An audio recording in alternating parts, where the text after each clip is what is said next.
Hi everyone, I just wanted to give a really short follow-up to the class today. There are a couple of common themes that came up across the meetings, and so I just want to make sure we're all on the same page. First of all, use the rubric. So I really want you to use the resources that have been given to you. If you have not read the template paper, if you have not read the rubric, if you have not looked at the resources I've given you on D2L, you've got to read them and you've got to be familiar with them and comfortable with them. You have to have read the textbook as a group. You've got to be comfortable with what the textbook is telling you as well. I'm really looking for you to reference that textbook. So there are a couple of groups today that were quite, I appreciate your honesty, but you've got to read the materials that you've been given and demonstrate that you've attempted to read them. So please make sure you're up to date with the materials that are available to you. So here's the rubric. Here are the big things you need to know. The lit review, most of you seem to be well on your way to doing a good lit review, and it's really giving you that foundation of the base of knowledge. Then there's a section on methods, and that methods is all about how was the data collected. So it's not the results, it's how the data was collected. So there's three parts to that. There's the survey, which is the survey that I conducted for the Excel. There is the interviews, so how did you do your interviews? And then there's the content analysis. So how did you do your content analysis? And really you've got to go through all of these points and answer them within the method section. So, we've covered these in different ways at different times throughout the course. I want you to revisit your class notes, revisit the lecture notes, read your textbook, and go back and answer those questions. The really tricky one, I think, is going to be the margin of error. And I have made a video previously about that, so I want you to go and watch that video that is up on D2L and follow that through, because I want you to find the margin of error for the survey that I collected. All right. Then in your results section, it's going to be a whole new section, and the results is where you show the results and your findings from the three forms of data collection that you found. So in the quantitative survey results, this is where you're going to basically redo the Excel assignment. What I want you to do is I want you to find a new definition of target market. So in the Excel assignment, I gave you visit for a day trip, 4 out of 5, and cultural event, 4 out of 5. Now that you have done a literature review that includes learning about Chinatown and Chinatown BIA, I want you to find a target market, or define a target market that is better suited to the Chinatown BIA's needs. So go through those questions in the survey and think, well, as Chinatown BIA, I want people that are going to come and enjoy and be interested in the things that I have to offer. So I need to find people that like the things that I have to offer. So what do I have to offer? You've got to identify them, and then go into the survey and look for people that said 4 or 5 out of 5 on I like to the things that they have in Chinatown. So you've got to figure that out. So change your definition of Chinatown, your target market for Chinatown, and then redo the Excel assignment. I am going to I apologize, I'm going to change this part of the rubric where it says using 2 independent variables. I'm going to scrap that, and it's just 1 independent variable, and your independent variable is, are they in the target market or not? That's all I care about in the quantitative survey results. So basically redo the Excel assignment with a new definition, a new operationalization of target market. You've got to better define what target market means. Now you can add a couple of tables, you can change a couple of tables, but basically redo your Excel assignment. In the results for your qualitative interviews, I want to see those themes, the 3 main themes that you found across the interviews. So what are those bigger topics that you can kind of talk about, summarize them in your own words, and then give a couple of short examples of what people said that demonstrate those themes that you found. A really key thing for the qualitative interviews is that your interview guide should be questions that are open-ended. You want to kind of provoke and probe people's thoughts and emotions. So it shouldn't just be yes/no questions, or how many times have you been to Chinatown in the last 12 months. You can start with those and have a couple of those, but you have to probe people and say, tell me more about that. I want you to say, tell me more about that every time, so that you can get more in-depth quality information from these people about how they feel and their emotions. The content analysis, then, I'm going to talk about more about the content analysis in a second, but you're going to use Excel to create tables and charts and graphs to summarize that. So I think there seem to be most questions about content analysis. So here's just a couple of things about content analysis. So we did go over this in class a couple of weeks ago, but content analysis is where you are going to find some texts, and text could be photos or words or reviews, but you have to find 150 texts. So first of all, you need to be really clear on what the question is, and the question here is, what do people think of Chinatown? How are they presenting this? What are the experiences they're showing in social media or online reviews or whatever it is? So that's what we can use content analysis for, is how is this topic being presented in social media, for example. So then you've got to figure out, well, what's your unit of analysis?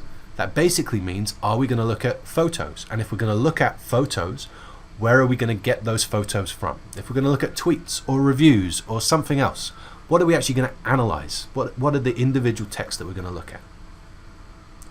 Then you have to figure out, well, what's the sample? Where are we going to get these texts? So are we going to look at Yelp reviews that are from Chinatown? So maybe there's the map in Yelp. Can you just look at Yelp reviews that are in Chinatown?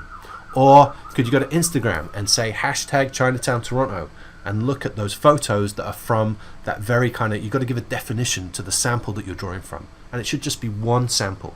So you shouldn't just be doing some Yelp reviews and some tweets and some Instagram pictures. It should be all together from the same sample. Then you got to figure out, well, what are the variables that we're looking for? So when I look at these photos, maybe I want to say, how many have people in them? And if I'm looking at people as a possible variable, I might want to say, well, what are the types of people? Are they young or old, or are they in groups, or are they in couples, or what is it? So if I'm looking at people as the variable, what are a couple of attributes that I could be looking at? Another one could be food. How many of these photos have food in them? And if food is a variable, some possible attributes might be dim sum, dumplings, noodles, burgers, whatever it is. But you want to find a few attributes that you can code. So I'm going to give you a bit more guidance here, and I'm going to suggest you have around 10 different things that you're looking for. So that means that you're going to create an Excel sheet, and for each row of your Excel sheet or Google spreadsheet is one photo, or one review, or one text that you're looking at. And then you need around 10 things that you're looking for that you're going to record in the columns. I'll give you an example in a minute. So that's your recording sheet. You're going to create that recording sheet, which is your Excel sheet or your Google spreadsheet. You need to do that as a group so that you all are on the same page of exactly what it is that you're recording. Then you need to have, well, this is an example. Yes, let's do this. So, it could be, here are all the different photos. This is from the volunteer tourism study that I presented on. And then here are the different items that we're measuring. So I'm just saying, yes, this one has a volunteer that's teaching, and it has local children, but it doesn't have any of the others. So I'm just putting a 1 in the ones where it makes sense. You could do frequency. So instead of just doing a 1 and a 0, you could say, well, if it has people in them, it has 0 people, 1 person, 2 people, 3 people, or whatever. You could do a direction. So is something positive or negative? If you're doing reviews, you could actually say, well, is this a positive review or a negative review? Does this have 5 stars or 2 stars? So what are the things that you're actually counting? So it could just be a yes, no, or it could be how many, or it could be this is up or this is down. This is positive or negative. So think about that a little bit too. Then you're going to create your coding system, and your coding system is basically what are the rules your group are going to follow. So if the two of you were to look at the same photo, you make sure that you know that you would code it in the same way. So what is the system? So if you see, if you're going to decide that you're going to look at people and young and old, well, what does young and old mean? How are you going to define so that if I'm in your group, that I'm going to count somebody as old and you will also count them as old and not young? What is that definition, and how are you going to describe that so that amongst your team, when you go off and do your own things, that you're doing it in the same way and it's reliable? And that's what intercoder reliability is making sure that the data you're collecting and the codes you're creating are reliable, that they're consistent across each other. So let's leave that for now. So let's have a quick look. So I could go to Instagram and I could search for Chinatown Toronto, And then what I want to do is I'm going to take the 150 most recent photos.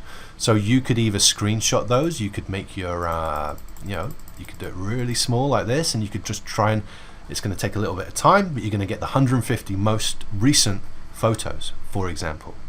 You're then going to look through those photos. Let's have a look here quickly. Oh, that's the wrong one. Forgive me. Here we go. So that is the unit of analysis is photos, and then the sample is, well, Instagram with hashtag Chinatown Toronto. So that's my sample. Now I've got to decide, well, what variables am I going to look for? Well, I did this with a few of the groups I met with, and I think some of the TAs did it too. You just got to look through and see, well, what are some of the things here that I could count? Well, some of the things are food, right? So I could count food, and then I could count what types of food. Some of the things are people, right? So there's 2 people together. There's not tons of people. There's a couple of people there. There's somebody there, right? So I could count people. I could count, are they male or are they female? I could count, are they in groups of 1, 2, or 3, or whatever it is. Got some dogs. Look at that. We could count animals. Maybe that's something we want to count, and so on. Streetscapes. What's behind them, what's the image of, and so on. So those are some of the things that I could count. We go back to our slides. So those are the possible variables that I'm looking for. So as a group then we have to create that recording sheet. So that's that Excel sheet or the Google spreadsheet, and we have to say, well, what are the things we are going to count? And maybe the things that you want to count are the obvious ones, but maybe there's something that you've learned from your lit review or some other part of your data collection that might influence, well, let's make sure we look for this too, right? Then you're going to create a coding system and intercoder reliability. So I suggest that you start coding a few together so that you go through and you say, well, I would put this as old or young, or this is Western food or Asian food, or whatever it is that you're going to decide that you're going to categorize things as, and so that you come up with kind of an agreed understanding of how to code different things. Then you're going to create your Excel sheet, and you're going to go through, and it's going to have 150 lines. Well, actually, it's going to have 150 photos. So if you have a row for titles at the top, it's going to be 151 or 152 rows. And then you just use Excel to use pivot tables and create charts and tables and all that kind of stuff, and show the key results in your paper. And if we go back over here to the rubric, now that's what I'm looking for over here, is the content analysis results. So you have to have done at least 30 items per group member. So if either 120 for 4, 150 for 5. I want to briefly introduce the overall sample. So we looked at 150 photos. 20% of them had dogs, 5% of them had graffiti, whatever it was. What's that kind of overall sample that you looked at? And then what are some things interesting? What you have to go then and strategize, what are the interesting results from this that the Chinatown BIA would be interested in, that kind of helps us understand how people view Chinatown BIA, or Chinatown as the neighborhood. So those are a few things I just wanted to cover. I hope that helps. If you do have any questions, office hours and D2L discussions. So please, you're welcome to use D2L discussions as much as you like. Good luck.